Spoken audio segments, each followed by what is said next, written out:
It's only a kick, a jump, a block. It's only a serve. It's only a tackle, a run. It's only for the fans. After all, it's only pressure. You got this. Adidas. With threats to our nation waiting around every corner, adaptability is more important than ever. When conditions change without notice, quick strategic thinking is crucial. And with obstacles consistently impending, determination is essential in overcoming them. It's this willingness, decisiveness, and resilience that sets Marines apart. With our fighting spirit, we don't just fight battles, we win them. Marines are the constant our nation counts on to fight the unknown. And through adaptable problem solving, we do just that. Learn more at marines.com. Lucky Land Casino, asking people, what's the weirdest place you've gotten lucky? Lucky? In line at the deli, I guess? Aha, in my dentist's office. More than once, actually. Do I have to say? Yes, you do. In the car before my kids' PTA meeting. Really? Yes. Excuse me, what's the weirdest place you've gotten lucky? I never win and tell. Well, there you have it. You can get lucky anywhere, playing at LuckyLandSlots.com. Play for free right now. Are you feeling lucky? No purchase necessary. Void where prohibited by law. 18 plus. Terms and conditions apply. See website for details.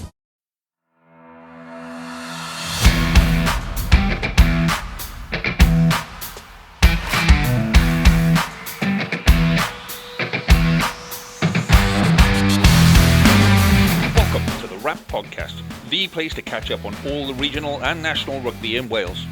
You can find us on all the usual social media platforms and message us through there if you want, or you can email us on welshregionalrugbypod@gmail.com.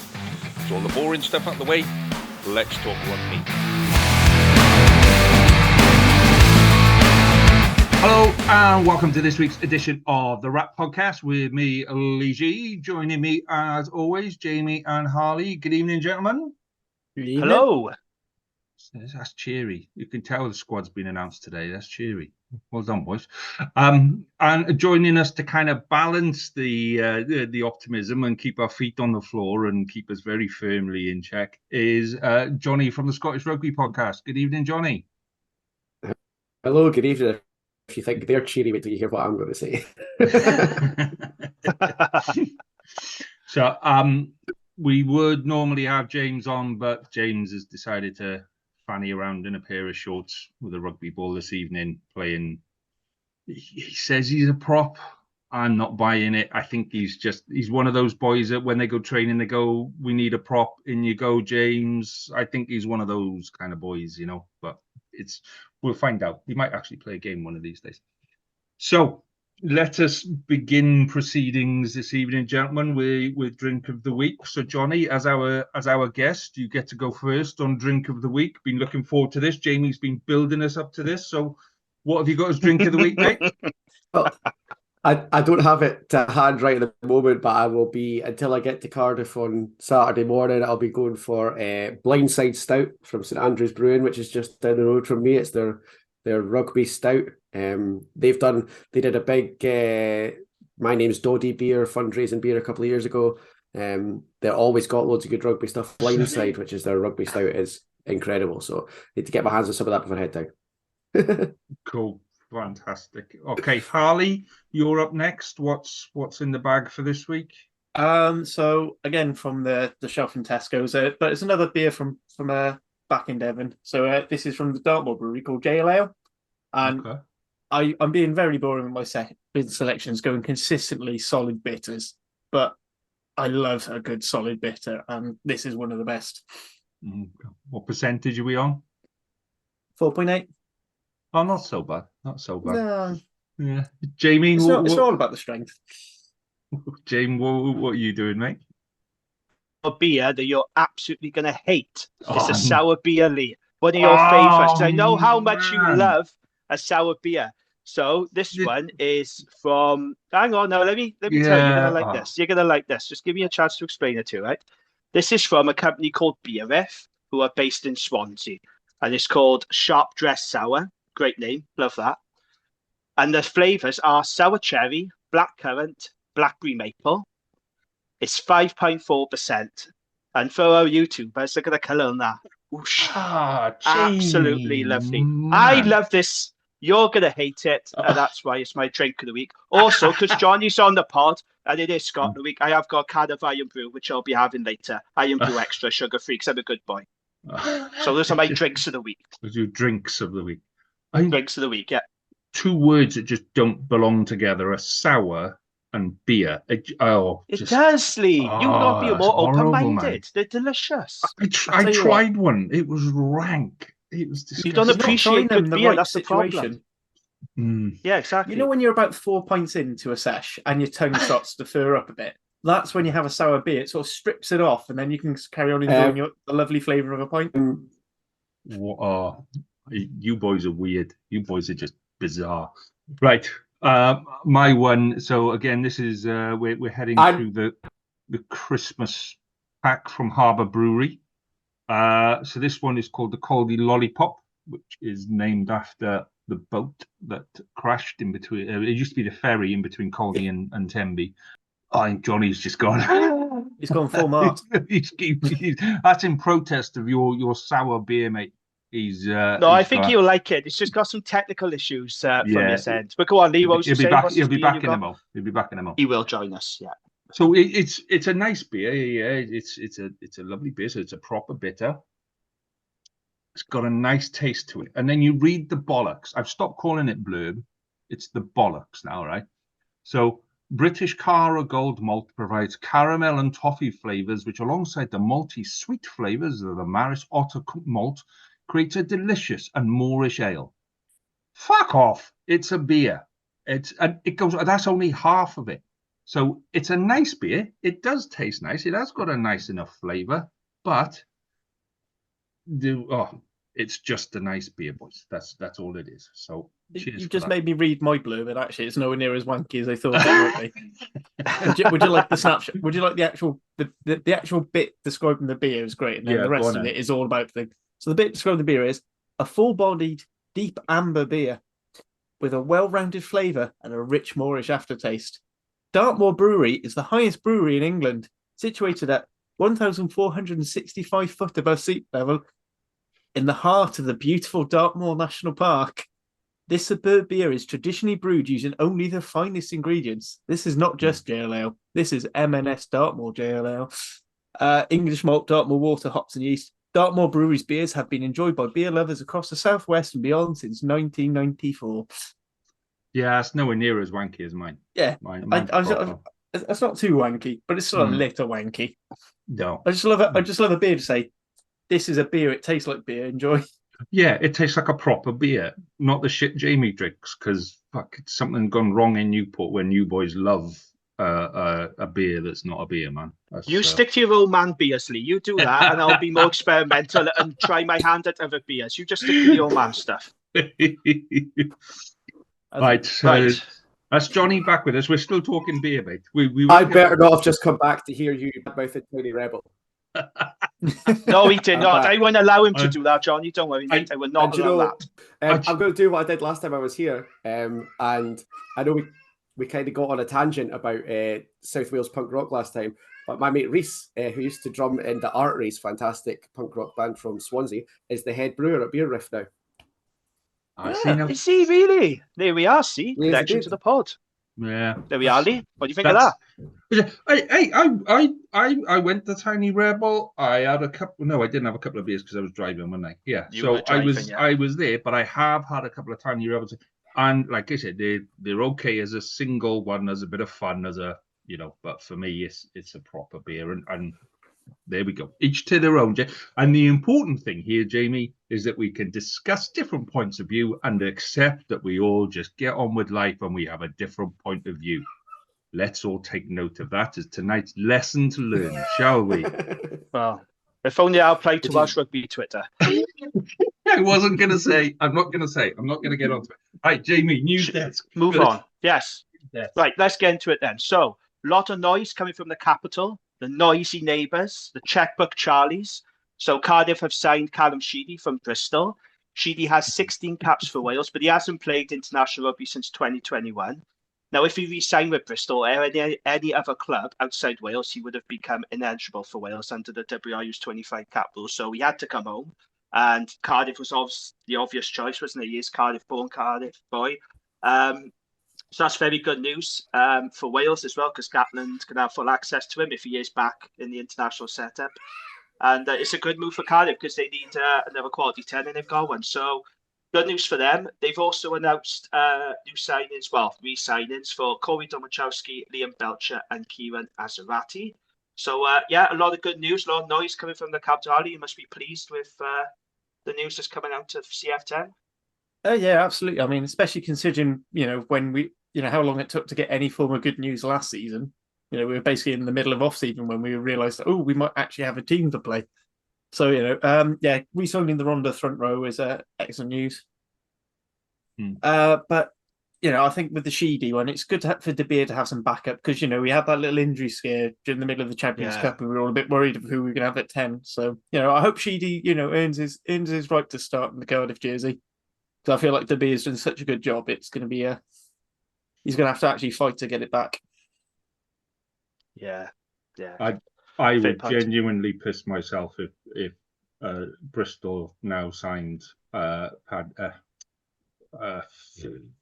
are you calling everyone Paddy today? He's trying to line up a joke now and you can't remember it. I've been talking to a guy called Paddy in work and I'm like, everything just is Paddy and I have no idea why. No, I was going to say I would piss myself if Bristol now signed Rupert De Beer as their replacement and Cardiff was just fucking meltdown. I would love that. But I still don't get why you keep persisting with the Rupert De Beer nonsense when his actual name is far funnier. It's Rupert De Beer. Rupert De Beer. He's just you're too young. You don't know Rupert De Beer, man. No, I'm aware of Rupert the Bear. I just think Herbert De Beer sounds funnier because it sounds like a side character on the Muppets. Anyway, we said at the start that we were going to try and not go off on tangents, James. Yeah. I've got another pod to record after, so shut up and let me move on. Right. Other news. Al Wainwright, he signed a new deal at the Dragons. Excellent news. Loved the announcement video, by the way. AA Ron, one of my favourite all-time sketches. Loved that. So that's really good news for the Dragons. I know for a fact there was a whole host of clubs in England and France wanting his signature.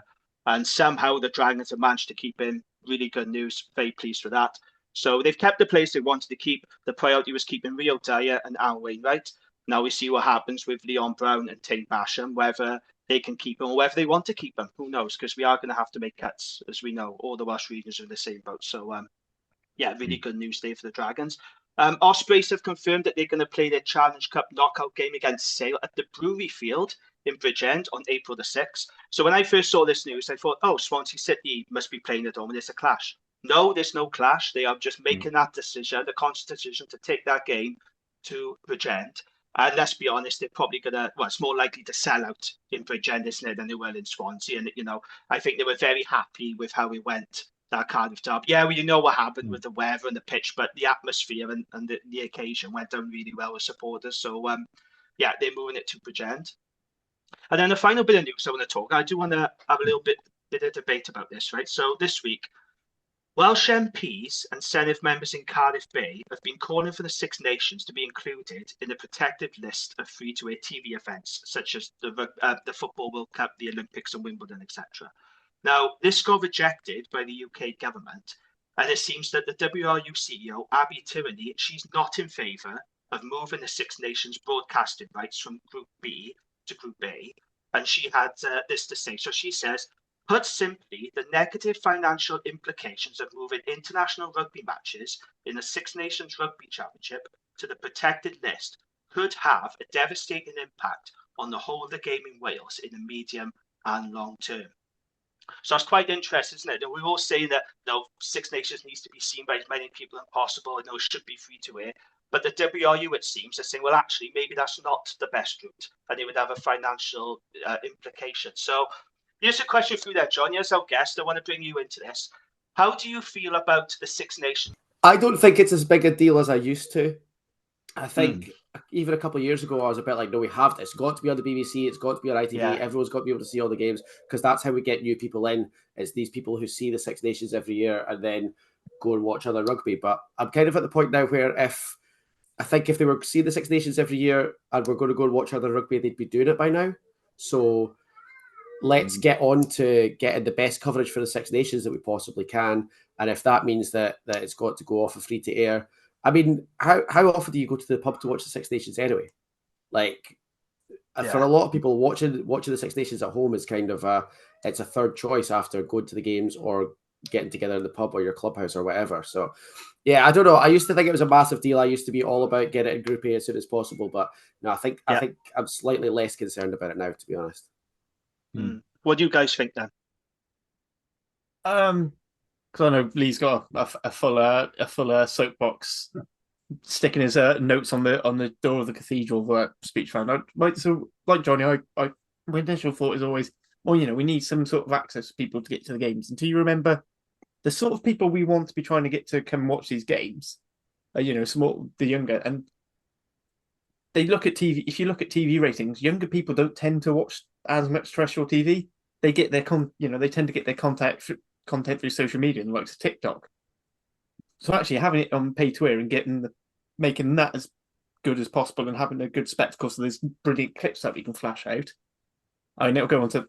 This does go on to the whole thing of making sure content creators can do their thing properly as well. But if we're not having, if there's no point in getting it to stay on the BBC if it's actually not bringing more people in, and then we're not making money. I mean, the other option, and one point I have seen thrown out is if the Welsh government really want to keep rugby on free to air, then they need to stump up the cash to pay for it, because that's how it works in Ireland. Ireland stuff is free to air because the Irish government pay for it. I didn't know that. Okay, yeah, so that's interesting. That's my thing. It's don't go make the Welsh sides pay off like £5 million each with a 8% low interest rate loan, and then with one day, and then the next day say, "Oh, we want it to be free to air. We want to cut the money you can generate." Well, they have said that they're willing to negotiate on that loan, but my point on this has been the same for the last couple of years. It's not about whether or not you put it on paid to watch, free to air, paid to watch. That isn't the issue. The issue is you've got so many different things in so many different places. So if you had one channel, let's say it's, I don't know, BT Sport, that you paid £15 a month for, but on that one channel you had all of the URC, you had all of the Premiership, you had all of the European Cup, you had all of the Autumn Internationals, and you had all of the Six Nations, then you're talking value for money, and bang, then you're committed. You're committed to that channel, and that channel is everything. Yeah. The problem is you've now got to pay your BT Sport over here, you've got to pay Viaplay over here, you've got to pay Sky over there. Do you know what I mean? It's too many different pots and too many different places. If there was a coordinated, joined up approach where they went, somebody says, let's set up a rugby channel, and whether that's Amazon or Sky or BT, BT doesn't exist anymore, but do you know what I mean? Somebody go, right, here's a BT channel, the rugby channel, bring all of them together into one place, and let's do it that way. People would quite happily pay for that. It's the fact that they're in so many different places and you've got to pay so many different things for access. So that would be my bit. That's why I think it's an issue putting it onto a paid channel where you've then got to find somebody else to pay, and it just doesn't work. I tell you what is interesting, though. I am going to have to get political about this. So in Westminster, Welsh Tory MPs, they voted against it, moving Six Nations from Category B to Category A. And yet yesterday in the Senate, we got Welsh Tory members of the Senate forcing a motion, having a debate about it, telling to keep it on free to air. It's like, well, your colleagues in Westminster say no. It just shows how hopeless and divided the Tories are, quite frankly. But that's my political rant out of the way. Go on, son. Go on. I don't want to upset any Tory listeners, but honestly, get a fucking grip and call an election now. Other than that, that's it. That's it. Tell us how you really feel, Jamie. Yeah. I do think as well that now continue.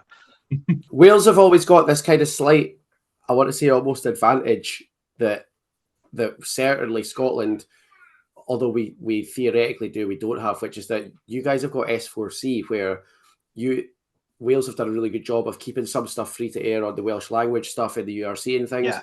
We used to have that with BBC Alba with the Gaelic coverage, but that's all completely disappeared. So there is that sort of little avenue where maybe it ends up that if they are desperate to keep even Wales games free to air, you get the Wales games in Welsh on S4C and the rest go behind a paywall or however they want to do it. But yeah, I don't know. I'm not as hard line against it going to a paid channel as I used to be. Yeah, it's a good point, actually. Yeah. The only issue is that is if you get one broadcaster who's as canny as Amazon Prime did for the autumn, was it for the summer series for the World Cup warm-ups and the autumn nations previously, where they had Welsh language, didn't they? Yeah, they hired their own Welsh language coverage because it says that you have to provide Welsh language coverage in Wales.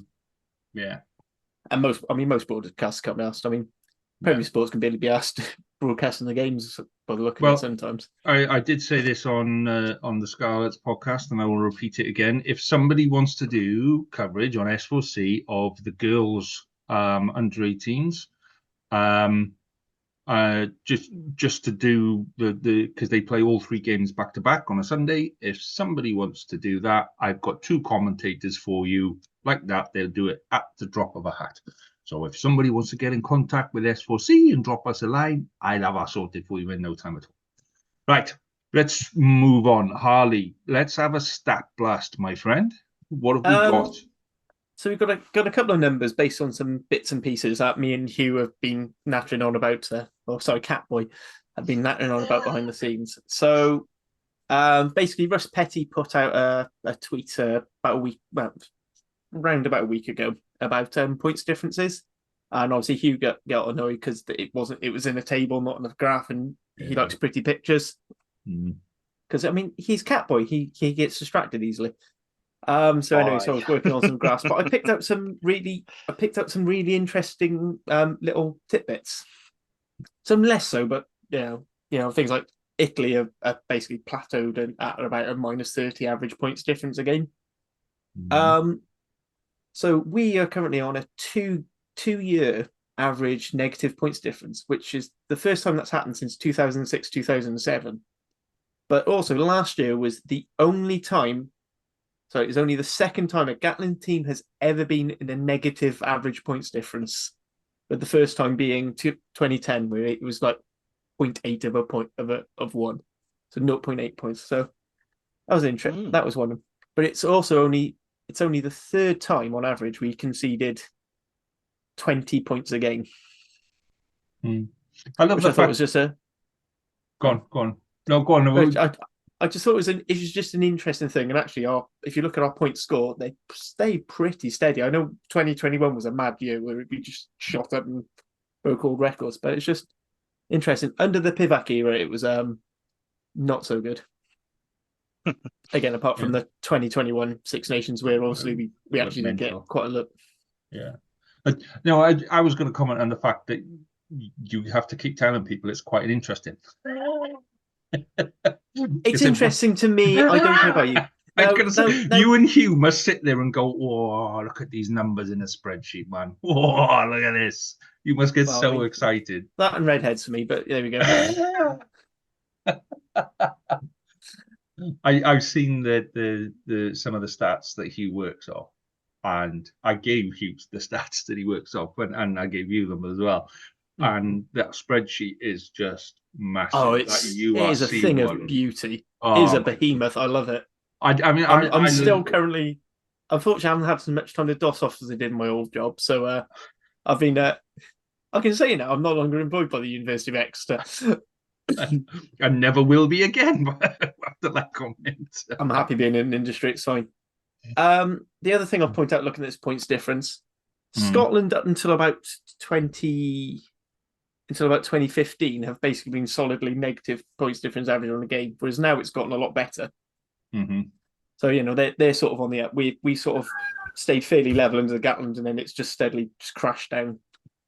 And then the more interesting one, which I'm going to leads more into the team selection, is we have selected an uncapped fullback for the first time since 2000 when we did it in 2 consecutive games against Scotland and Ireland. And those are We must have selected an uncapped fullback we were selecting him on the wing, and then they moved because Halfpenny started on the wing. Yeah, and then so moved he to wasn't. fullback, He wasn't. We've not had a debutant fullback, so someone who's never played fullback at Six Nations. Because even when Halfpenny was starting Six Nations games at fullback, he'd already had summer tour and autumn. So this is the first time. Oh, right. Obviously, because as a tendency, you don't tend to put new caps in, whereas we've decided to go for 2 this in the very first game. How many figures did you have to go through? How much data did you go through to find? I'm gonna be honest. I cheated there. Russ Petty did that one. I just thought I'd try to. Oh my God, Harley! Right. Out of interest, have you decided to go for 2 new caps, or is there just you haven't got a choice? I think there's an element, like there were things you could have done, like so you could have started Mason Grady and had Josh Adams to play at fullback. That was an option, or Kai Evans, who is capped, could have started.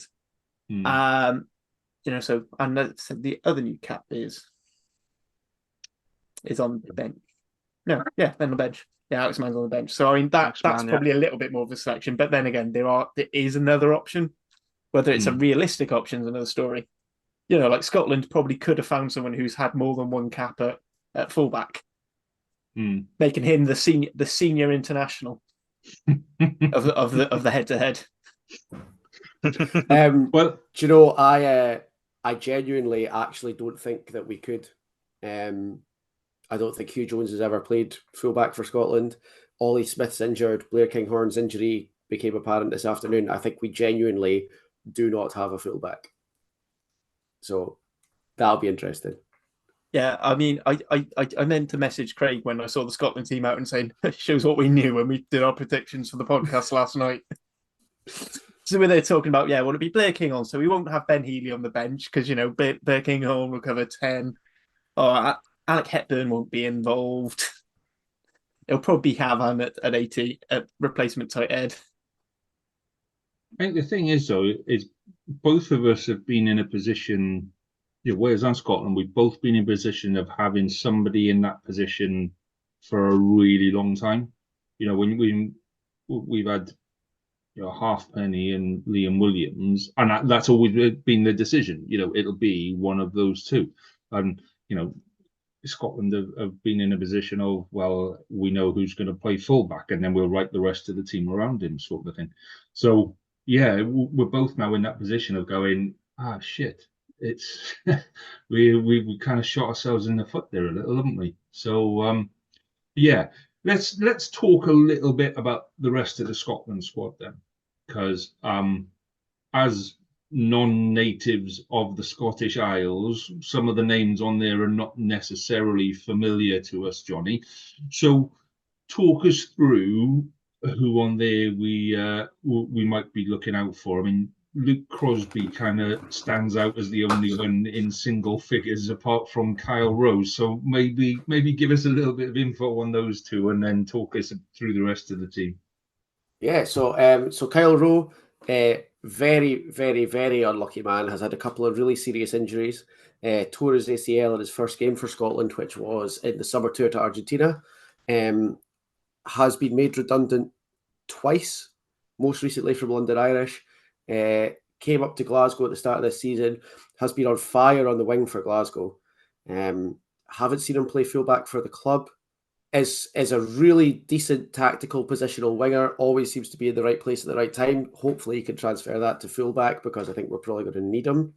The rest of the backs, to be honest, not even slightly worried about that. Is Kyle Steyn and Darcy Graham are basically A and A1 for that one wing. So I know some people are worried about Darcy being missing, but Kyle Steyn did a great job in the Six Nations last year. Has been on fire for Glasgow as well as captain at Glasgow. I mean, that is, to me, fairly clearly our first choice backline. So lots of experience around Kyle Rowe. I think he should be okay. And then Luke Crosby, the other one, is back row for Edinburgh. Originally comes from Livingston, so he's got a bit of a, let's say, a different background to a lot of the other Scottish rugby team. He's got a little bit more grit, I think, than quite a lot of them. I'm excited to see him. he is, very scrappy. He's an interesting choice. I'm quite pleased to see him. And the competition in the back row for Scotland is immense at the moment. So the fact that he's managed to get in there is testament to how much Gregor Townsend trusts him, how good his URC season's been. I personally would have probably gone for Andy Christie, but not disappointed to see Crosby at all either. So yeah, it's a couple of really exciting choices, I think. A little bit more nervous about Rowe than I am about Richie, but about Crosby, sorry. But yeah, excited. Mm-hmm. And what about Finn Russell as captain? I think a really, really good choice, because as much as I love Jamie Ritchie, and Jamie Ritchie is an old clubmate of mine, is an incredible player. I made a comment during the World Cup warm-ups last year that you forget how good Jamie Ritchie is until you see him, because he missed a lot of the Six Nations and the start of the summer with an injury. And again, we've got so many great back row players with Rory Darge, Hamish Watson not even in the squad, with Matt Fagerson, with Jack Dempsey, that I was a bit like, oh, maybe Jamie Ritchie's a bit of a luxury, and then he comes back into the team, and you do forget till you see him how incredible he is. But one thing that he has had a problem with the last year or so is he does not talk to referees very well. He's a big, abrasive, classic back row, and unfortunately, I think the way he plays and the abrasiveness and combativeness that he plays with, he doesn't always tone down when he's talking to the referees, and I've seen him get on the wrong side of refs quite a lot. Whereas Finn is just so like Finn is Finn no matter what's happening. So he's really affable. He speaks to the referees in a much nicer way than Jamie does, and in the summer, particularly against France, diffused a couple of situations with the referees where Jamie had kind of got himself on the wrong side, and Finn kind of comes in and smooths it over a little bit with a bit of the like cheeky wink and smile thing that he does. So I think, although obviously he's a bit more flair driven than he is necessarily aggressiveness driven, he's not the same sort of hype character that Jamie Ritchie is. He is an excellent referee manager, so I think he's going to do well. Yeah, not nervous about that at all. Yeah, I was going to say one thing in Jamie Ritchie's favour is, unlike James Ryan, who everyone thought was going to take the Ireland captaincy, he's never been demoted from captain in a game before. Yeah, that is true. Watch that Leinster game. But one interesting thing with obviously Jamie Ritchie coming in and becoming vice captain, because obviously everyone was assuming his place was a bit in doubt with Roy Darge as co-captain. Do you think that's selection thing, or do you think it was a bit of smoke and mirrors from Townsend? I think, again, and I know I keep banging on about it, and I hope it doesn't come back to bite me over the next 6 weeks or so. I think that there is not a person in the back row for Scotland whose place isn't in doubt. And not because they're bad, but because these are excellent players, and lots of them. Like Matt Fagerson has had 2 brilliant seasons for Glasgow. Him and Jack Dempsey together have been so destructive. Luke Crosby's coming through looking brilliant. Andy Christie's lighting up the Premiership. Rory Darge, I think he probably is the future long-term captain of Scotland. Jamie Ritchie is a ridiculous player. It's an area where we could theoretically have a different back row in all 5 games and not think we've taken a step down in quality. So I can see the theory behind Jamie but not being captain, and I can see why they've given it to Rory Darge as a co-captain, because he is very young, and I think he's probably we've got an eye on him being the captain for a long, long time. So yeah, I don't think it says anything necessarily bad about Jamie. I don't think it says anything necessarily good about Rory Darge other than he's a long-term option. I think what it says is we've got so many different great back rows that it's going to be horses for courses back rows, I think, all tournament for Scotland. Mm-hmm. So talk us through the replacements coming on then as well, because this is where it does really get a little bit not thin, because there are obviously half decent players, but it's thin. Let's be honest, it is thin. I mean, wait until we get onto the Wales bench. Yeah, like I said, there's words come into my head, and then I go, remember, we got to talk about the Wales team next, and then I kind of tone it down a little. So yeah, talk us through some of the uncapped players on the bench then. Alec Hepburn and Miller Mills. Miller Mills, yeah. I did not know And it was pointed out to me by Josh from Blood and Mud as soon as I said it. I didn't know until the squad was announced that Alec Hepburn was Scottish or Scots qualified. And as soon as I said that, Josh went, "What was it about the name Alec Hepburn that didn't give it away?" And as soon as he said that, I was like, "Yeah, okay, fair enough. Yeah, maybe he is." He's been a decent operator in the Premiership for a while. So if he is Scottish, I'm surprised that it's taken us this long, because one thing that Scotland does really well is our Exiles programme is brilliant. We don't have the resources and the player pool in Scotland that a lot of other countries have. So we've always done a good job of picking up people who are Scots qualified. And I would have thought we would have spotted them earlier. The story is that Jonny Gray was talking about something Scotland related in an Exeter training session, and Alec Hepburn said to him, "Oh yeah, my granddad's Scottish," and nobody else knew. And so Jonny Gray was straight on the phone to say, "Listen, turns out Alec Hepburn might be Scottish."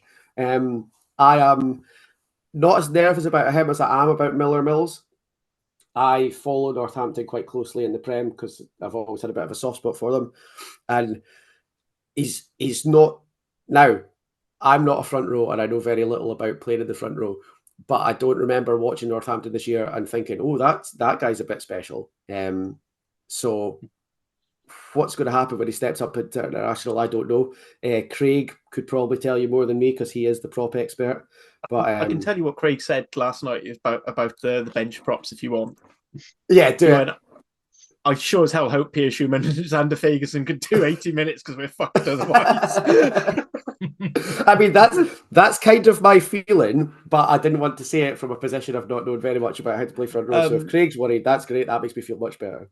I'll be honest, we're equally nervous with us, but all four of our props, so I wouldn't worry too much with that one. It could be an interesting last 20 minutes, couldn't it? Where everybody unloads the benches and we just go, "Oh, this is what the next World Cup's going to look like potentially." Who's our referee on Saturday? Can anyone remember? I don't remember. It's not Ben Carl O'Keefe. Dixon, is it? No, it's Ben O'Keefe. This is going to be pure vibes. Scrum vibes from Ben O'Keefe with 6 people who don't know how to scrummage in the front row. Jesus. Hang on, no, in all fairness, I think all the hookers know what they're doing. It's just the guys outside them. Yeah, fair, actually, yeah. Yeah, it's nice to see Hugh and Ashman back involved again. He's I like him a lot. And on his first cap when he scored against Australia, I got quite excited on Twitter and his mum liked my tweet. So nice. There we are. Jamie, you were going to chip in there, mate. What were you going to say? Yeah, I got a question for Jonny. So, look, Jonny, we can't get away from this record now, okay? So, Scotland haven't won in Cardiff since 2002. It's been a very long time.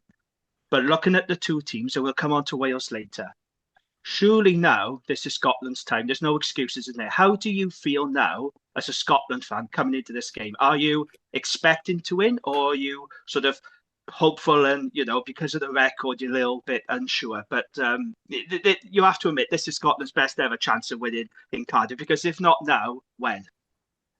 I knew you were going to do this to me. Yes, I'm expecting to win. I think Scotland have come to a point now where we can't just do we're the lucky underdogs. This will give. That time has passed now for Scotland. I said last. We may have lost Jonny there. Yes, he's confident though. He is very confident of Scotland winning. I don't blame him either. He'll be back in a second. You just come back in and no, screen's gone blank. Screen's gone blank. Okay, well, I tell you what. While we wait for. Oh no! This is like Martin on the. It's a Scarlet's fault. This is now, isn't it? This is what it is. It's the Scarlet's influence spreading, boys. Where we play Hunt the Signal for 10 minutes. Right, I'm going to start sharing the Wales. Boys? Yes. Can somebody just message Jonny and just say we're having issues with the signal? Because that'd be okay. Jonny will be back with us again at some point, no doubt. Let's have a little look at the Wales team. So,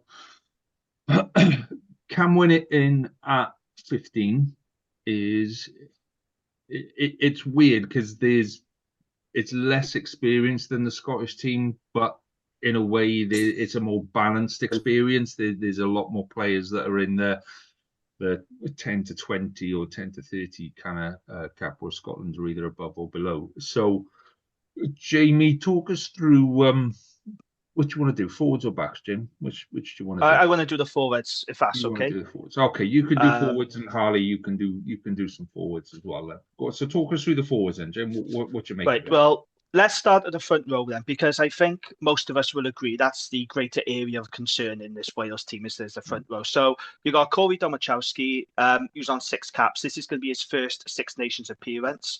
No Gav Thomas. Now that came a bit of a surprise. I think a lot of us were expecting to see Gav Thomas's name, but then Gatland has explained today that he didn't train last week and he missed the start of this week for training, because I still think he's carrying a bit of a knock that he sustained for Osprey. So he wasn't thought of as being included for selection. So Corey Domachowski gets the nod. Ryan Elias, I think we all expected Ryan Elias to start a hooker. Leon Brown starting at tight end. I think a lot of us would have expected Kieran Azarati to start, but Leon Brown is starting. And this is going to be his first Wales start since 2021, which was also against Scotland, funny enough. Only 3 of his previous 23 caps have been as a starter. And look, let's make no bones about it. This is a big game for Leon. We saw what happened against the Scarlets when he came on as a replacement and he gave away those 4 scrum penalties, which almost cost Dragons the game.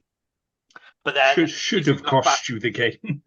Yeah, indeed, it should have. You're right. Yeah, okay. But if you watch that Dragons Sharps game, he started in that game and he was coming up against Oxen Che, who is one of the best loose heads in the world. And to be fair to him, he scrummaged quite well. So I'm just wondering if Gatland sort of looked at that and was impressed with that performance to think, yeah, okay, I'm going to make you starting for Scotland. But yeah, it is a slight surprise. Like I say, I think most of us would have expected Kieran Azarati to get the nod, but it is Leon. And yeah, he needs a big game. He hasn't played a lot of rugby for the Dragons, and it's a big test for him. So hope he goes well. And then if we look into the second row, then Dav Jenkins, he has been named. He's going to be the second youngest player to lead Wales behind Gareth Edwards. I saw some suggestions saying, just because he's captain, he won't play, but that was Hugh, actually. I might talk when you're done. Yeah, I mean, I always expected Dav Jenkins to start this game, and then he's with Adam Beard. Now, a lot of us were looking for the name of Will Rowlands and quite surprised why he's not included. But again, Gatland has explained why.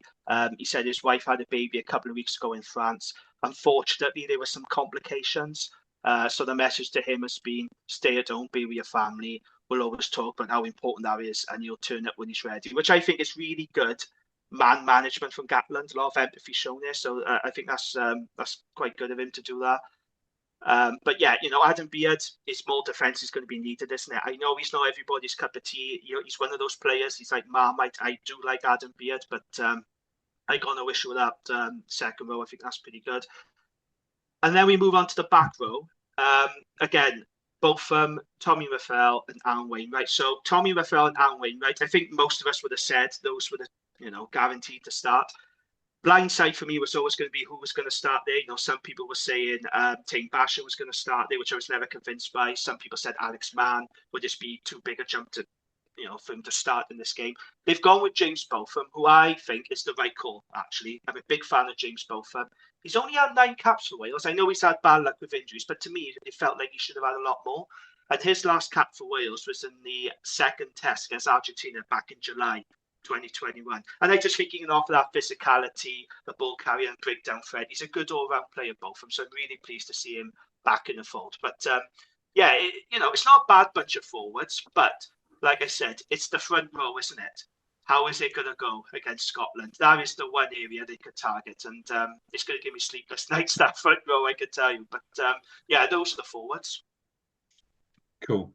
So just before Harley chirps in, just to let everyone know that Jonny hasn't multiplied himself and done some kind of weird science experiment.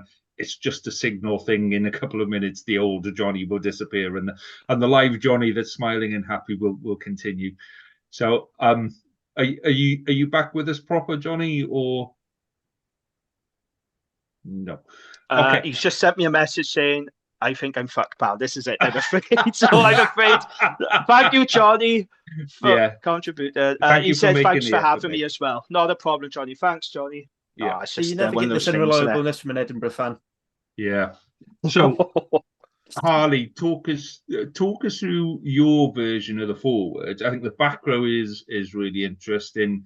I think I didn't clock. I know it's replacements, but Elliot D on 46 caps has had more caps than Ryan Elias at 38. I didn't twig that. Yeah, so a big part of that was obviously in a lot of the Gatland time. Ryan Elias was sort of the third hooker, so he was the one who'd be on the bench for like your Italy's, your Samoa, your Fiji, or in that odd game of the World Cup pool. Whereas and Gatland would always go Ken Owens as Elliot D because he'd like that contrast and change of style. So he likes having a swap around, which is why in the World Cup people thought it was more likely to see Elias start with D on the bench, or you'd have Lake start with D on the bench, and you wouldn't necessarily have Elias Lake because they're quite similar molds of players. Front rows wise, I think with Leon Brown and his, I don't, he's probably the weaker of the two scrummagers out of Azarati and Brown, although you might argue neither are particularly strong. That he's paired him with the stronger scrummaging hooker, and of the two props, I'd argue Domachowski's probably been slightly better at scrummaging time, whereas I think Henderson Mathias has had a lot of, particularly at the start of the season, had a lot of issues. So I think he's tried to balance it out that way. Locks is basically the three locks who are fit and available. Obviously, with Will Rowlands with is having first of all, congratulations on the new child. And apologies, because it seemed to be some complications, which is awful. Back row, yeah. I mean, I think of the two choices of like proper sixes where we had, both of them was has more experience than Alex Mann, so that makes more sense to have him start man on the bench. With both of them no caps, as Jamie said, lots of really shit injuries, but also was one of the many victims of the Pivac tombola, where we seem to go through about 12 sixes every season. That was my 2 cents on the forwards, really. But I think 6 is the one position at the minute where we don't have anybody kind of standing out and stamping their authority. We've got lots of people that will play 6 and 8. Wainwright is a 6 and 8. Both of them 6 and 7 sometimes.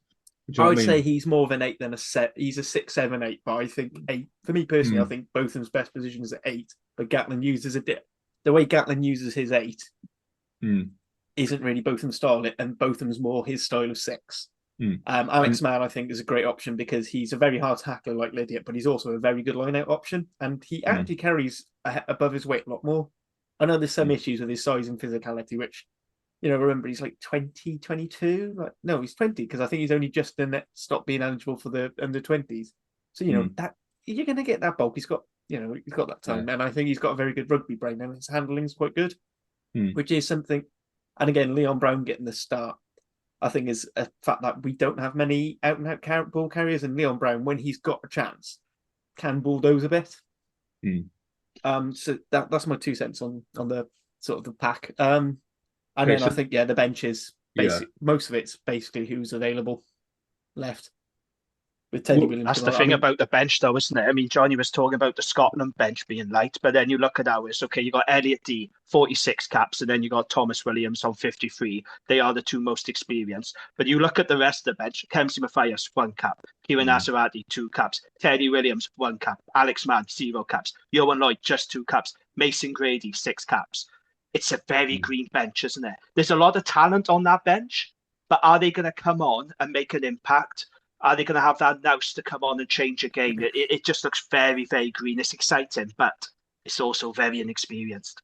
But then I think that's where, we need to be careful as supporters where we're going, we haven't got enough experience there. We need to bring people. And then we go, like I said at the start, we had Halfpenny and Liam Williams, and we never gave anybody else a shot to come in and really find their feet and establish themselves, So I don't think it's necessarily as bad as it might be, because there's some real quality there. We picked Alex Mann as well. I picked my man of the series to be Alex Mann, and I think Teddy Williams has got a lot of potential, to come through in more than one position. There's quality there, but the point is they're not experienced at international level. These are unproven players, so we don't know if they're going to come on and make an impact off the bench. What I'm saying, when you look at other teams, they got stronger benches. That's my point. That's the only way to develop them, though, isn't it? Is you've got to put them in. Well, yeah. I think we will get. I think Thomas is definitely going to make an impact because he's done it many times. I think actually it's probably, despite being a Cardiff fan, I think it's the right way round to have the two scrum halves. He's better off the bench because I think keep Gareth Davis and Costello as a club pairing, just get them going, and then Thomas Williams, he can just light up, particularly in the end of games when it might break up a little bit more. I really want to see Mason Grady run at some tired backs and forwards because I just think it would be fun. We may not win, but it'll be fun. Going with the starting back line, that's it. Yeah. So Davis Costello is basically, because Costello is the only actual 10 in the squad. You can say what you like about Yohan Lloyd and Kai Evans. They are fullbacks who can play a bit of 10. Yeah. If you've watched them play at 10, you don't want them near a 10. I think Tompkins and Owen Watkins, so this will be the fourth. So out of the last 4 Six Nations, this will be the third time they've worked as centre pairing. And I know a lot of the criticisms for Owen Watkins, particularly more going forward. I think he's probably one of the best defensive centres we've produced in a few years. Since at least he can defend it. That's that. I'm one of the ones that I'm not convinced, not necessarily convinced by him as an attacking threat. It's more about he plays to a Gatland system, and the Gatland system isn't particularly creative. And then you throw Nick Tompkins in there, and you think, okay, why is Nick Tompkins in there if we're not going to play creative? And Costello has shown that you can be creative. Do you know what I mean? So either Gatland is kind of evolving the system, which he's not renowned for. He's not renowned for let's move things on, let's develop, and all. He's renowned for this is my system, and I'm going to find 25 players that can play my system really, really well, and we're going to hammer my system. So whether he is changing, and I hope he is, changing that system to being a little bit more kind of creative with Costello and Tompkins, that's why I think Watkin maybe doesn't fit into that backline. He's more your strong, direct runner. No, he's not. That's the thing, because if you watch him play for the Ospreys, actually, he does a lot more. And actually, when you see when it's Keith and Watkin, it's Keith is running the hard lines, and then Watkin will go, and he's got an underrated pass and kicking game. It's probably not his passing game isn't anywhere near as good as say Tompkins in terms of getting people into space. His kicking game's decent, and his kicking game's not as good as if you have someone like a Ben Thomas, who's a bit more of a playmate, a 10 playing, a 12 who can play a bit of 10, thing. But it's still and just because it's kicking and getting into space, if you're getting players into space through kicks, that's still creative. You could argue Italy are a creative team because they pass the ball in their own half a lot. But what you notice is they go backwards 20 metres and end up stuck on their own line. And actually I'd argue that's less creative because you're just running around hoping for space. Whereas actually Gatland teams, what they do is they try and force space by doing things like quick pick and goes in the ruck to try and pull you in, or they'll kick one way, or they'll kick this way, or they'll pass wide. I'd argue that's more creative because you're actually trying to force gaps to appear.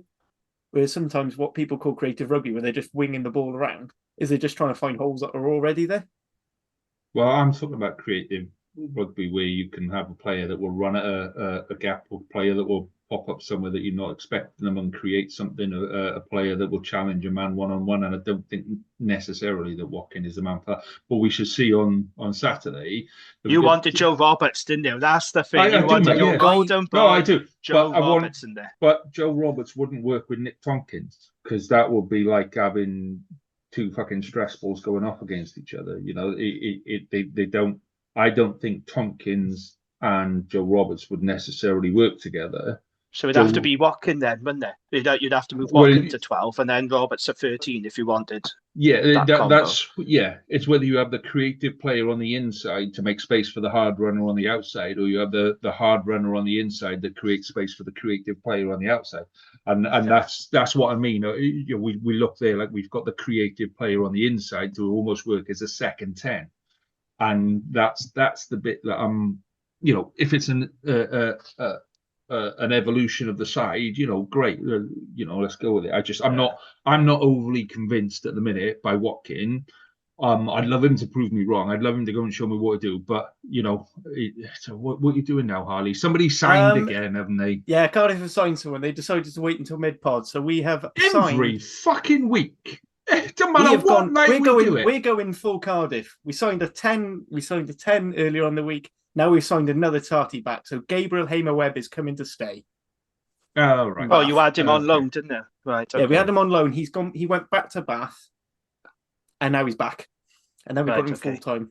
So you interrupted our review considering of some the of Welsh... the rumours we've heard about Cabango. So some of the rumours about Cabango, actually, that might be a canny signing. But you interrupted the review of the Welsh backline. I interrupted you moaning about our centres. It's not news. It's not interesting. Well, at least we not got George North in. So the two players I did want to talk about is Josh Adams and Winnett. So how much game time has Josh Adams had this year? He's not had a lot. He has been out with injuries a lot. But there's one caveat I would say is, there are some players who can come back from some players take a bit of time to wind up. I think Josh Adams is more like the Josh Navidi who can just sort of turn up and is ready to go again. And I think his work rate and his defensive nous, particularly when you've got an inexperienced 15 and an inexperienced 10, having someone who can read the game defensively like that, particularly when you've got people like Rio Dyer, who's, at this level is still finding his feet. I think he's, when he's doing kick chase going forward, Rio Dyer is great. He's still got some decision-making issues, which I think Jamie would agree with. But I think sometimes he does get caught out defensively. So actually, I think Josh Adams is very important into our back three, just because we need to have the experience. I was going to say that was kind of is Josh Adams there? If Cam Winnett wasn't at fullback, and let's say Halfpenny was signed for the Dragons, so let's say Halfpenny was there, would you then bring Josh Adams back in after that much time? I wasn't sure if it was in my head that I haven't seen Josh Adams play much, or you'd have to. He's world class, isn't he? You'd have to have He is, yeah. No, but then you've got Mason Grady on the bench. But then Mason Grady hasn't. Well, he's not played wing. Well, he's barely played wing at international level. He's probably had as many minutes at 6 at international level as he has on the wing. If anyone remembers that really bizarre England name. I thought he was quite good at 6. I thought we slid in. Him and George North slotting in between blindside flanker and 13. I thought was a stroke of genius. I think it might be a new position that we have to create. The blindside centre. Blindside centre. Yeah, and just kind of slot them in. So I think there are a couple of decisions Gatton's gone here, because obviously it's such an inexperienced, as a unit, there's such an inexperienced team that you've got to put these more experienced players in. So I think that is why someone like Watkin, when George North wasn't available, Watkin got the nudge ahead of Mason Grady, who thought might have been the natural person to slot in.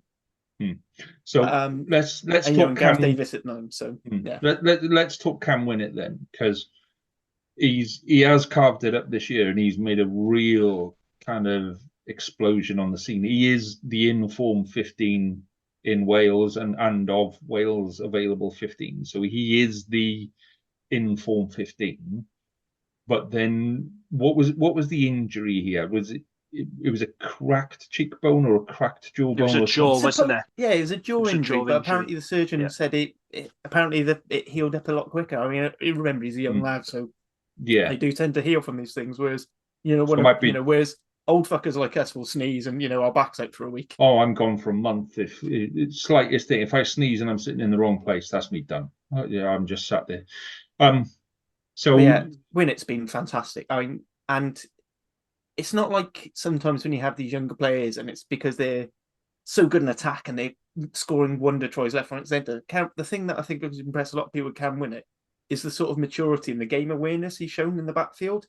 And, you don't see him make mistakes. Obviously, it's a huge, it's going to be a step up from URC and Champions Cup level to international, but at no game you've seen him play so far this season has he looked like he's been outclassed by his opposite number. So I'd say even though we've lost most of our games, I still say Cam Winnett has looked, he's looked that class above. He looks like he's an elite international player already. I'm pleased to see him in there because Gatland could have played this safe. He could have put Josh Adams at fullback. I think a lot of people were, and we were surprised when last night when reports came out about Camwyn at starting because we didn't think he'd be available given that jaw injury. I like this selection. I think it's bold. I think it's brave. Going on what Harley said, I said on another pod tonight, what I really like about Camwyn is how cool, calm, and composed he looks. He never looks flustered for a player of his age. He has a very low error count. And I really like this. Saying that, mind, this is going to be a baptism of fire for him. Yeah, making this test debut. Because I'm telling you now, they are going to target Cam with it. It'll be high ball after high ball. Like you said, they will pepper him. So they've got to be prepared for that. But, let's see how he gets on. But then, the thing is, I think we'll do that to them. And honestly, although I joked about how, Kyle Rowe is the more experienced international player with his whole one cap rule. He's not been playing at fullback. I think he played I saw something that he played fullback for Glasgow before even going to clubs and getting relegated. He last played during the Rainbow Cup. That was the last time he played fullback. So I'd say of those two, I'd say Cam Winnett probably has the edge. But I don't think there are many battles where I think we have the edge on the other one. So the bit maybe that kind of maybe Gareth Davis over Ben White because Ben White's been playing really fucking bad for too long. The bit that interests me, or not interests me, the bit that kind of stands out on this one is Sam Costello 8 caps. I could have sworn he'd had more than that. But I think again that comes back to I think we've been a little bit blessed with outside halves since Gatland came along. We have Friesland to Bigger and then Bigger to Anscombe and Patrol, yeah. Do you know what I mean? There's been a consistent kind of conveyor belt of really experienced outside halves, and now we're like, with Costello's really the only out and out 10 that's kind of putting his hand up. 8 caps. And I have him down as a much more experienced player than that, but he plays like it. That's the thing. So I didn't want to talk about you, but he plays like because the thing that again going back to like the Cam Winnett thing of Gatland will not be looking at the flash stuff. The flash stuff for him is extras and toppings. The thing that I'm sure he sees in Sam Costello, it's the thing I see is actually his game management is above a kid of his age. He runs the game really well. I mean, you just have to look at how the Scarlets look when he's playing at 10 versus when Johan Lloyd's been filling in at 10 this season. Yeah. And you can see a shape on the back line because he's pulling people in. He knows, I know people hate kick and clap, but he knows when kick and clap's the option. Because sometimes it just is. If you're being knocked backwards, which, let's be honest, against that Scottish pack, there was a very high chance we're going to be getting sent backwards. So let's get the ball down the right areas. So it's a big tournament, isn't it? Yeah, it's a big tournament for him. Is what happens when he goes down. So that brings us on to the backline. So it's a 5-3 split with replacements. So the backline replacements: Thomas Williams, Johan Lloyd, Mason Grady. So Mason Grady can play 13, 14. Has he played 15? He's Grady? Not fullback, but he can cover width. So he can basically cover outside centre and wing. With the two centres we've got, they both quite comfortable at 12 and 13. Because I imagine, much like under the Pivak era, they'll interchange depending on what the situation is. So, I mean, that's your centres covered. Johan's covering 10 and 15. Thomas is covering 9 and 10. Because 9 and 10? Carwyn really, really wants Thomas the 10 engine, as he calls it. Well, Gatland did say, didn't he? He'd been training in that position. So, if it's an emergency, but that was he probably would step in. Yeah, that was World Cup. Yeah, but still, if shit happens, if we go down, we go to scrum halves, then fly halves, then he's actually quite a decent points kicker. He's not had many opportunities, but in that game when we lost Jared and Priestland against Connacht in the first 20 minutes, had Lloyd Williams sort of controlling the game at 10, but Thomas Williams took the points kicking. The place kicking stuff, and he's actually quite good. And his kicking game, he's probably just as adept at the sort of kicks you need a 10 to do as you would want as just for a 9. Actually, I'd argue his 10 kicking is probably better than his box kicking. So actually, that might help take pressure off someone like Johan Lloyd. Well, that was I going like to to be see my... it for a laugh. Let's see Thomas Williams at 10 for a laugh, just to see how he gets on. Pure Actually. vibes rugby. I'm all for that. Let's have it. Absolutely, yeah. That was going to be my final point on Wales section was Ioan Lloyd, and when he plays 10 for Scarlets, and we're all pretty much convinced that Charlie Titcombe is better. Well, we play better when Charlie Titcombe's on the pitch, and when Titcombe's on the pitch, and actually Ioan Lloyd coming into the line from full back is quite destructive. It's one, I'm annoyed that he's there because we've got 2 of our 10s with a Wales camper. Actually, we could do. It's the Scarlet complaint yet again. It's the whole Scarlet thing. We don't have enough players, and we've got too many players. Yeah, and then Hardy's with the squad, but he'll be your problem next year. So it's how he comes on, where he comes on, when he comes on, what his role is when he comes on. I think that will tell us the kind of game plan that Gatland is actually working to, more than the first 60 minutes or anything. How he tries to play that last 20, I think that's going to be really, really interesting. So the next point I was going to ask you to was roof open, Scottish choice.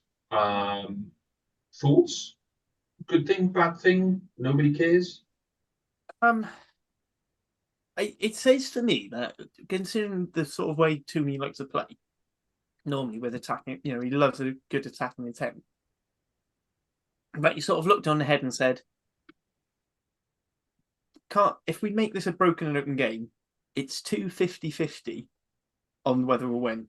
But what we can do is squeeze them up front, because he's looking at our type 5 options available, and I think he sees that he fancies it.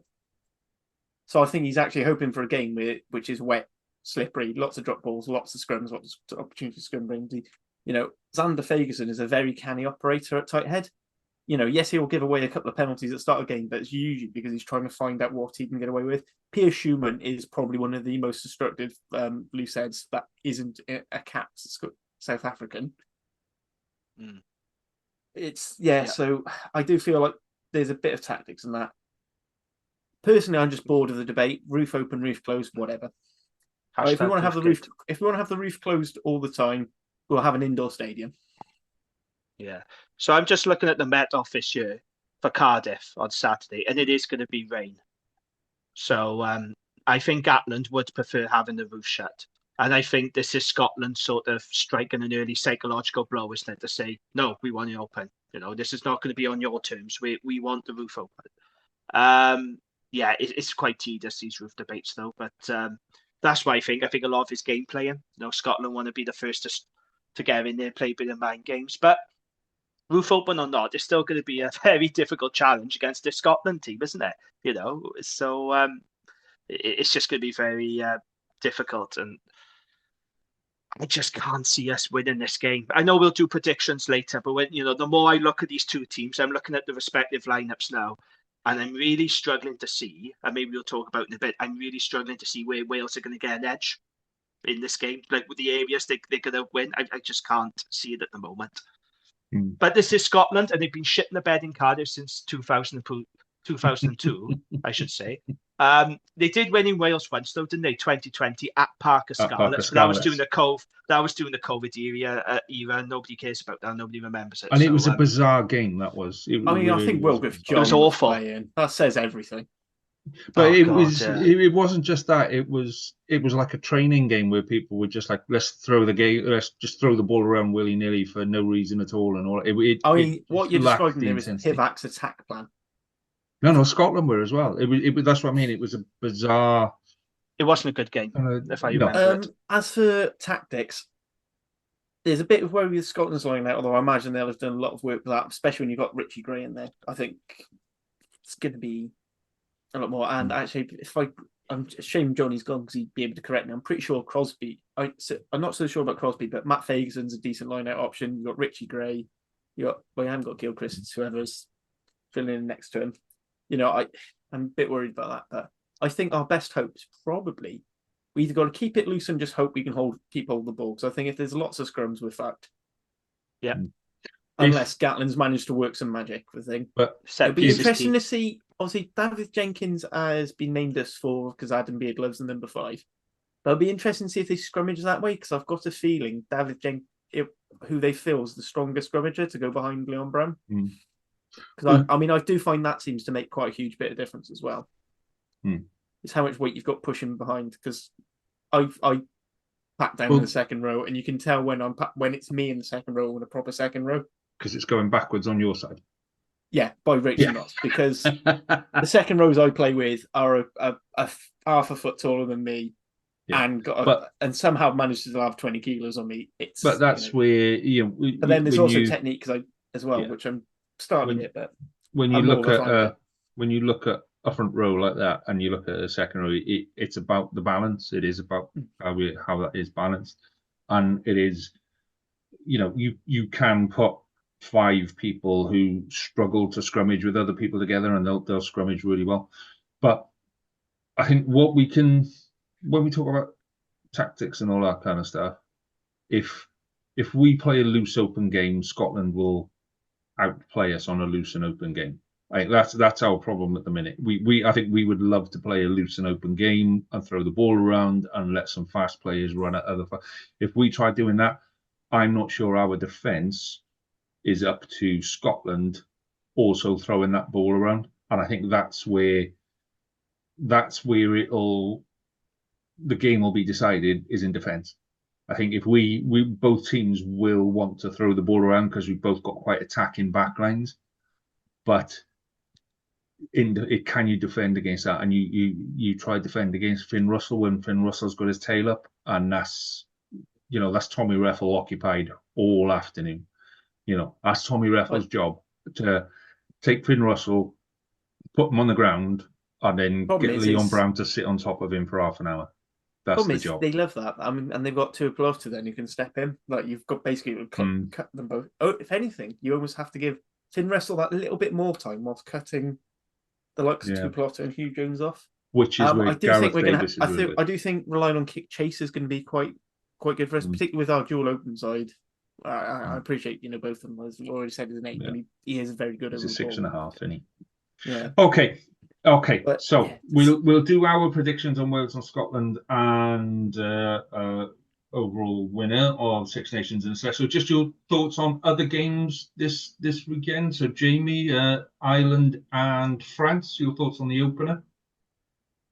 So I know it's only the first round, but to me, this could be the Six Nations decider.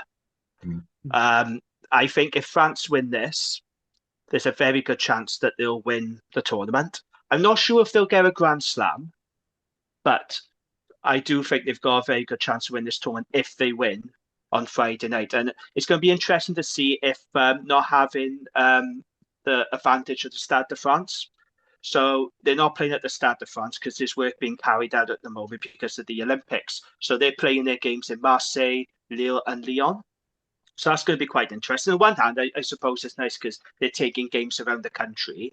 I mean, from a revenue point of view, I'm sure the French Rugby Federation would rather it be at Stade de France because a much bigger capacity. But that's going to be quite interesting. No Dupont and Intamak, as we know, but then you got Luca and Jalibert, who have been tearing it up for Bordeaux in the top 14. Ireland, I mean, it's going to be interesting to see how they get on, isn't it, without Sexton, because they've relied on him for so long, Sexton, so many years.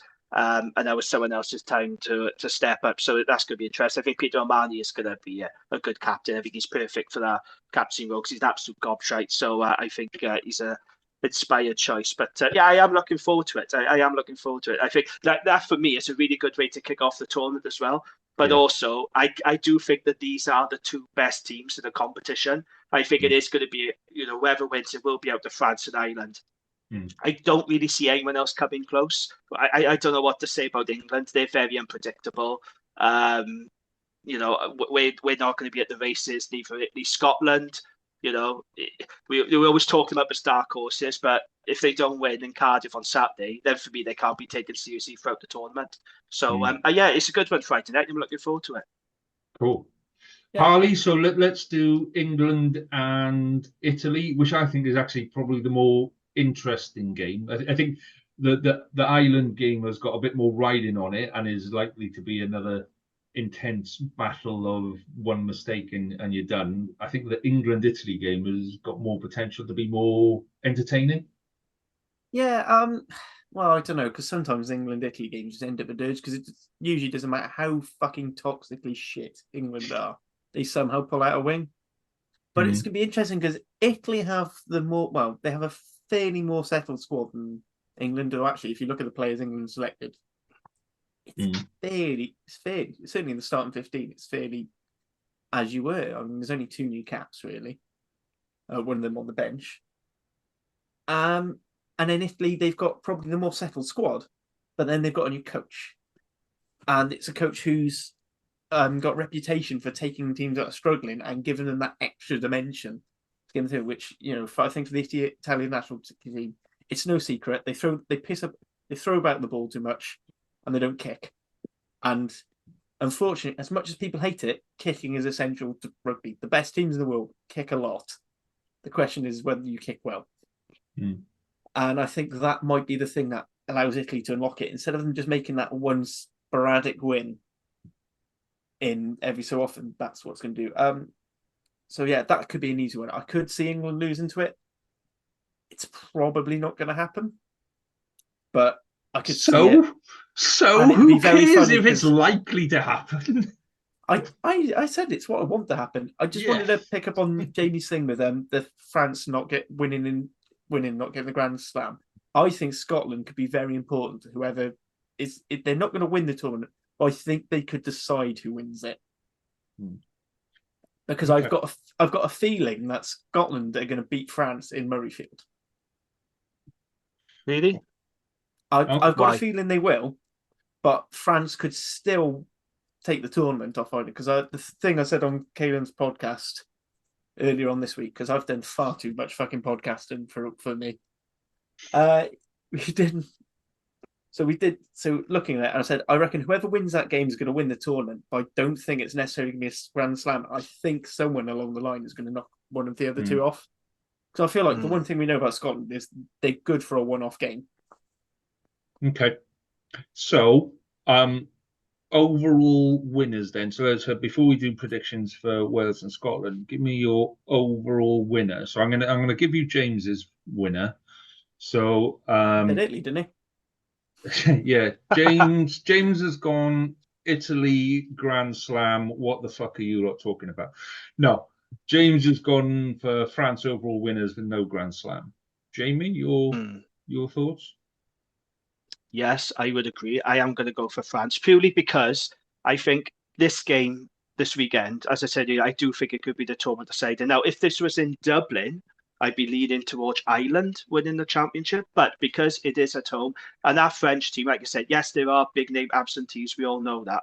But it's still a pretty big team. It's a powerful team. They're going to be tough to beat. So I'm going to go France to win Six Nations.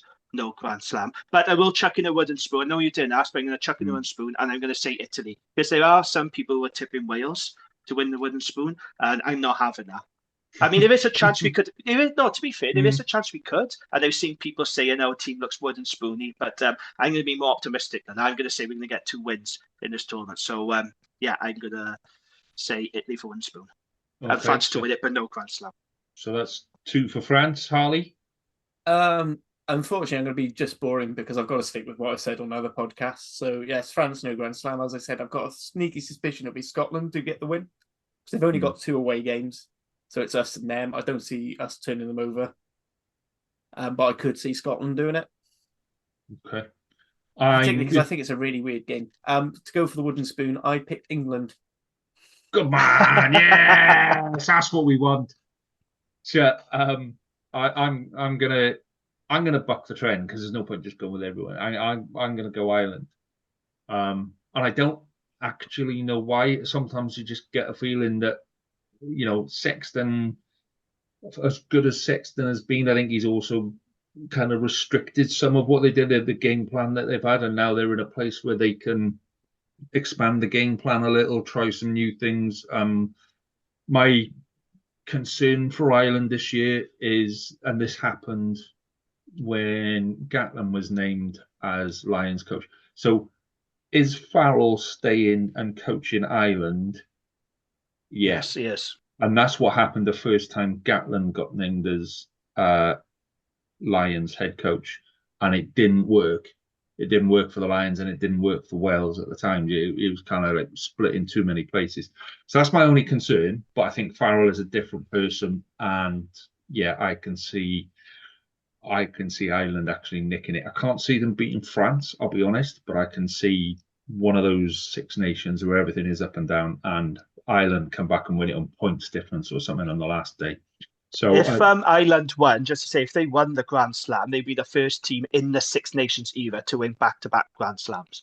But for me, a lot of pressure rests on the shoulders of Jack Crowley because he's the main man at 10 now. Like I said, they've relied on Sexton for so many years, and he's dragged them through games. A lot of pressure on his shoulders. Keen to see how he gets on. So, and my other kind of prediction was I'm going to call Italy to beat England this weekend just because fuck them. So yeah, it'd be great to win that. They've got imagine. I'd love my prediction, right? Yeah, I'd love that.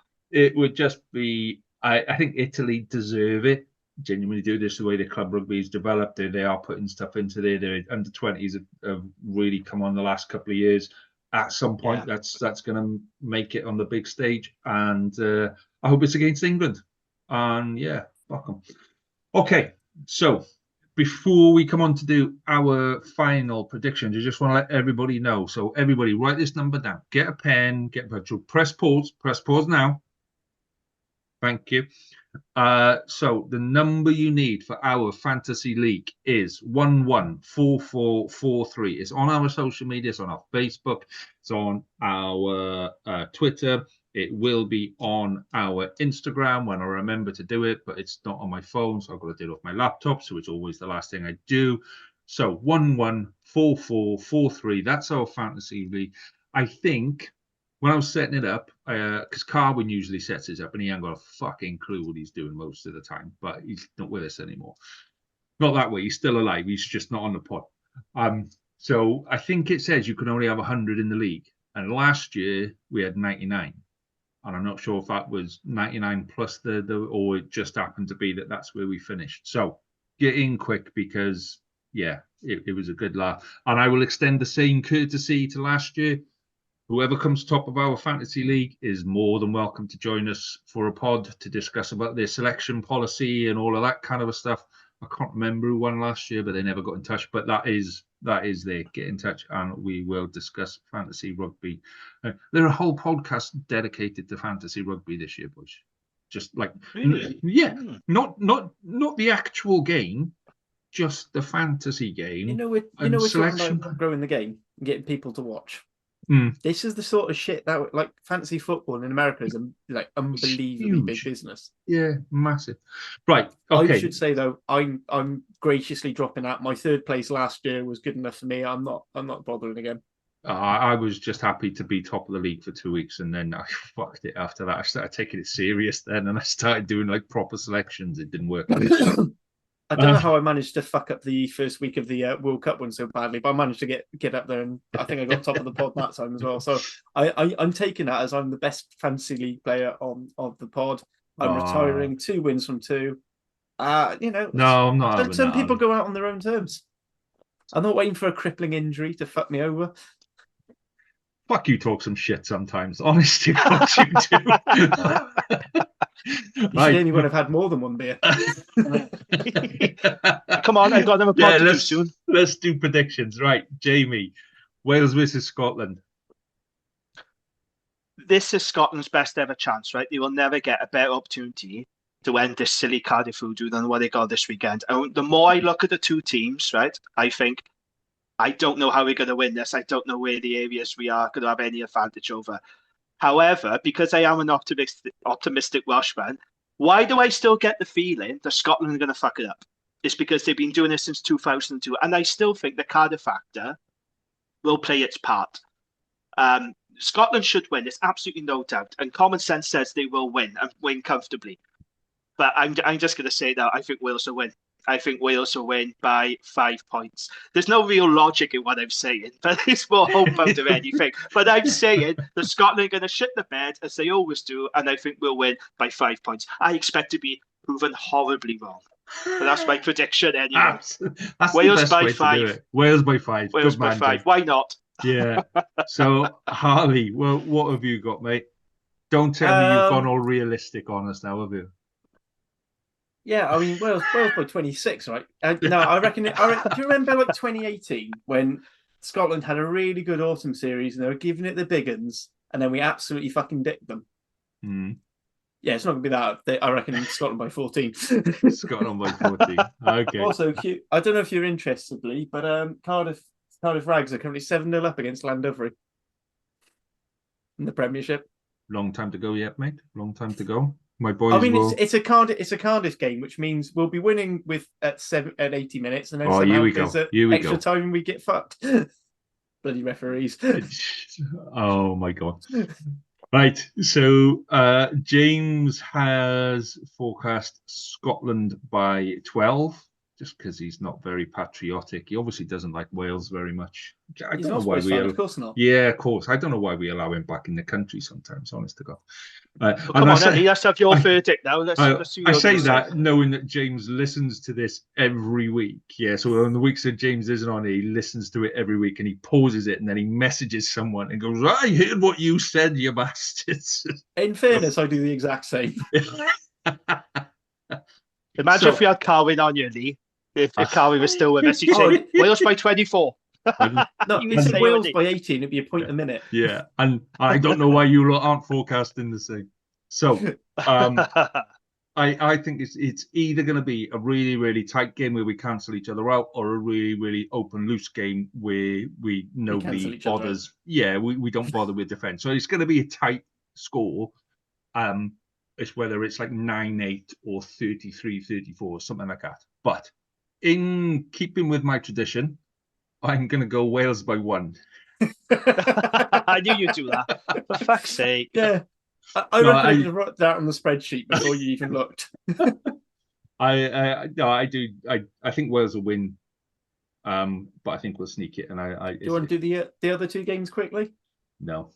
Jamie's got to go and have some tea. Okay, we got time. No, we got time. I said literally just scores. We don't need to talk through the games in detail. On in. France, Ireland. Jamie? France by 8. I'm going to go France by 3. Okay, I'm going to go France by 5 on that one. So that then England, Italy? England, Italy. James? Oh, how I'd love to see the Italians beat England. I really, really would. They got a good chance. I know it's a lot of injuries, but I just can't see it. I think England will win again. I'm going to say England by 7. England by 7. Harley? I'm going to go Italy by 1. And I reckon England are going to have one kick to win the game and fuck it.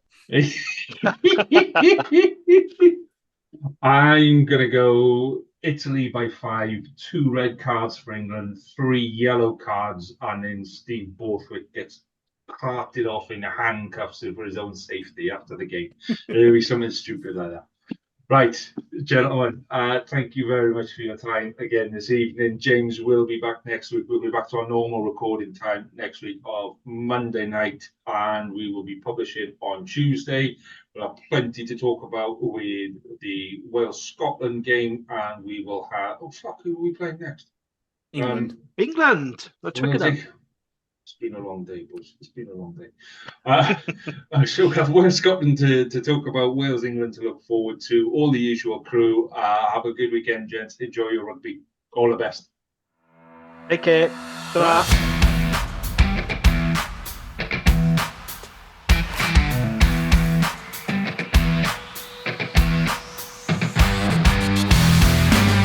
Thank you for listening to the Rap Podcast. We hope you enjoyed listening as much as we enjoyed recording it. Please do rate us and tell your friends, as it really helps us to grow and get better. We'll be back next week with more of the same, and until then, enjoy your rugby.